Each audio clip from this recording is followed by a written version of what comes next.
Kita ke informasi lainnya pemirsa, Gubernur Sumatera Utara Bobi Nasution merespon teguran inflasi sumut tertinggi di Indonesia. Bobi Nasution mengatakan pihaknya terus melakukan upaya agar sumut tidak lagi mengalami inflasi yang tinggi. Inflasinya tertinggi, bahwa di sini kita sama-sama melihat Provinsi Sumatera Utara 5,32, Provinsi Riau 5,4. Gubernur Sumatera Utara Bobi Nasution kena tegur Kementerian Dalam Negeri. Pasalnya, inflasi di Sumatera Utara menjadi yang tertinggi se-Indonesia dengan 5,32%. Hal itu disampaikan Sekretaris Jenderal Kemendagri Tom Sitohir dalam rapat koordinasi pengendalian inflasi daerah.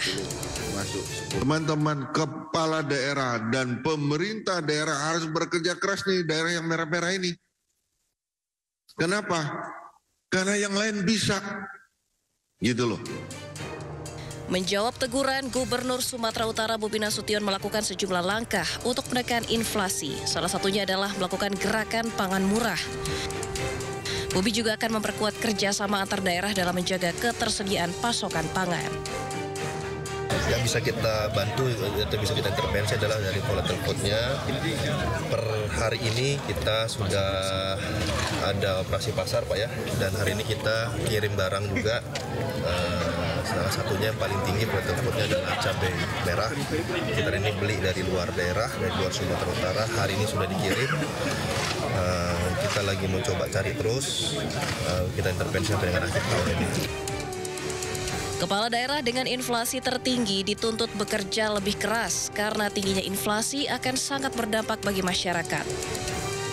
Selain Provinsi Sumatera Utara yang mengalami inflasi tertinggi di Indonesia, medio September 2025 adalah Riau dan Aceh. Dari Medan, Sumatera Utara, Aminur Rashid, iNews melaporkan. Menteri Keuangan Purbaya Yudi Sadewa kembali bicarakan soal transfer ke daerah atau TKD yang dipotong. Di waktu yang sama, Ketua Dewan Perwakilan Daerah Sultan Bakhtiar Najamuddin juga memberikan tanggapan usai 18 kepala daerah ramai-ramai menyambangi kantor Menkeu untuk mengajukan komplain.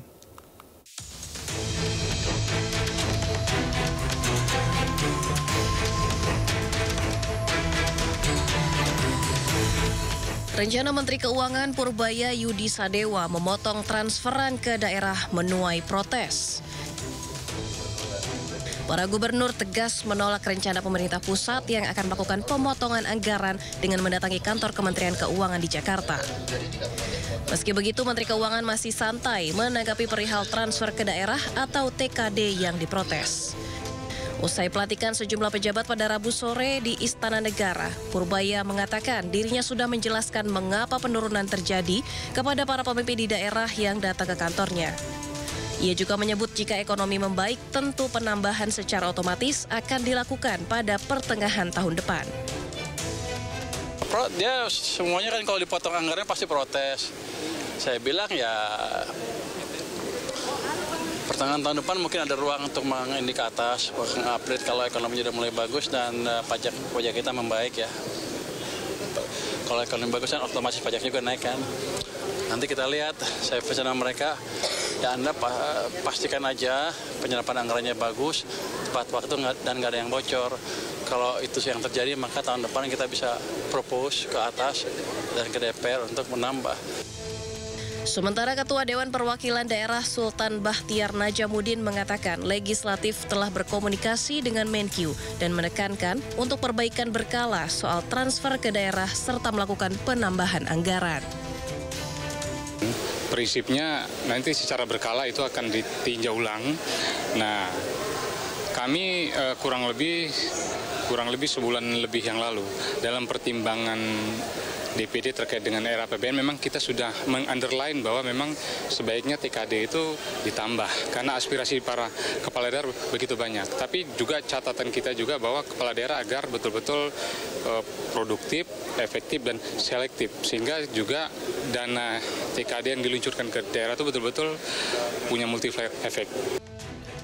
Sebelumnya di depan belasan gubernur yang mendatangi kantornya, Menteri Keuangan Purbaya Yudi Sadewa telah mengatakan alasan pemotongan disebabkan APBN 2026 lebih rendah 29% dari sebelumnya di angka 919 triliun menjadi 650 triliun rupiah.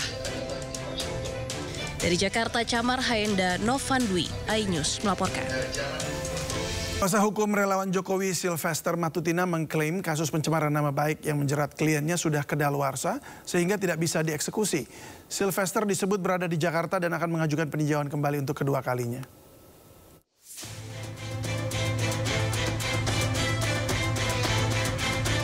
Kuasa hukum Ketua Umum Solidaritas Merah Putih Sylvester Matutina menyebut kliennya berada di Jakarta. Sebelumnya, Kejaksaan Negeri Jakarta Selatan mencari keberadaan relawan Jokowi itu untuk segera dieksekusi. Bahkan, massa berdemo menuntut Sylvester segera ditangkap. Namun, kuasa hukum Sylvester mengklaim kasus Sylvester sudah kedaluarsa sehingga tidak dapat dieksekusi. Bahkan pihaknya berencana mengajukan peninjauan kembali untuk kedua kalinya. Pak Sylvester yang intinya ada di Jakarta. Itu dulu saya jelaskan ya. Intinya ada di Jakarta terkait dengan eksekusi yang akan dilaksanakan oleh Kejaksaan. Sebenarnya aliansi dari Aruki itu telah menggugat Kejaksaan Negeri Jakarta Selatan di Pengadilan Jakarta Selatan dan jelas gugatannya ditolak. Artinya apa? Eksekusi tidak perlu dilaksanakan lagi. Itu yang perlu saya sampaikan. Terkait dengan referensi hukum yang bisa saya sampaikan terhadap perkara Sylvester Matutina, bahwa jelas pasal yang menjerat Pak Sylvester telah kadaluarsa. Oke, menjalankan putusan terkait dengan undang-undang hukum pidana yaitu pasal 8485 bahwa peristiwa tersebut telah kadaluarsa dan tidak patut untuk dieksekusi lagi. Akar permasalahan bangsa ini adalah ambisi politik Yusuf Kala.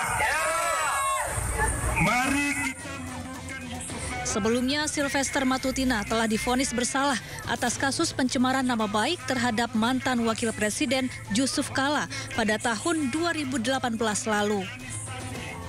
Yakni terkait tudingan Sylvester yang menilai JK menggunakan isu SARA untuk memenangkan pasangan Anies Sandi di Pilkada DKI 2017 lalu. Namun hingga kini pihak kejaksaan belum mengeksekusi Sylvester. Dari Jakarta, Amrina Rida, Dede Rudi, iNews melaporkan.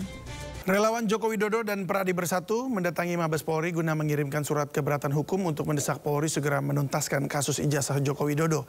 Mereka meminta Polri untuk mendesak Polda Metro Jaya agar segera menetapkan tersangka dugaan pencemaran nama baik kasus ijazah Jokowi. Gibran Jokowi diam, ya. Karena kenapa datang di sini? Karena Polri terlambat laporan, ya. Kasus ijazah Presiden RI ke-7 Joko Widodo masih terus bergulir hingga kini. Gabungan relawan Joko Widodo, Prabowo Subianto, Gibran, dan Pradi Bersatu mendatangi Mabes Polri untuk mengirimkan surat keberatan hukum pada Kamis siang. Mereka menyebut surat ini dikirimkan untuk meminta Polri agar mendesak Polda Metro Jaya segera menuntaskan dugaan pencemaran nama baik kasus ijazah Joko Widodo. Relawan menilai pihak Polda Metro Jaya lambat dalam menetapkan Roy Suryo CS sebagai tersangka dalam kasus ini, meskipun kasusnya sudah naik ke penyidikan.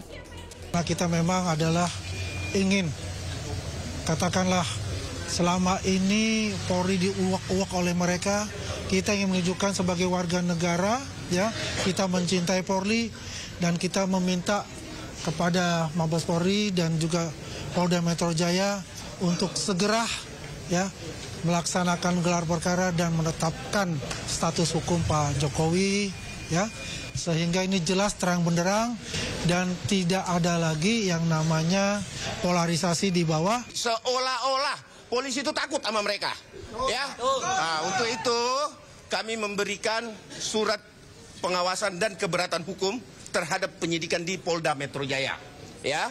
Agar supaya ini tahapan, jadi teman-teman ini bukan laporan ya, sekali lagi ini bukan laporan tetapi tahapan, di mana tahapan penyidikan itu harus ada kepastian hukum. Artinya kalau dia tahapan dari lidik, sidik, BAP tersangka itu harus wajib dilakukan melalui gelar perkara yang akan dilakukan oleh Polda Metro. Kami mendesak Mabes Polri untuk segera Polda Metro Jaya melakukan gelar perkara dalam hal ini untuk penetapan tersangka mereka. Sebelumnya Roy Suryo juga sempat mendatangi Mabes Polri pada 6 Oktober lalu dan mendesak agar kasus dugaan ijazah palsu Jokowi dibuka kembali. Dari Jakarta, Amrina Rida, Dede Rudi, iNews melaporkan. Roy Suryo mengaku punya bukti baru dalam kasus ijazah palsu Joko Widodo. Namun pengacara Jokowi tegaskan fotokopi ijazah tidak bisa jadi bukti.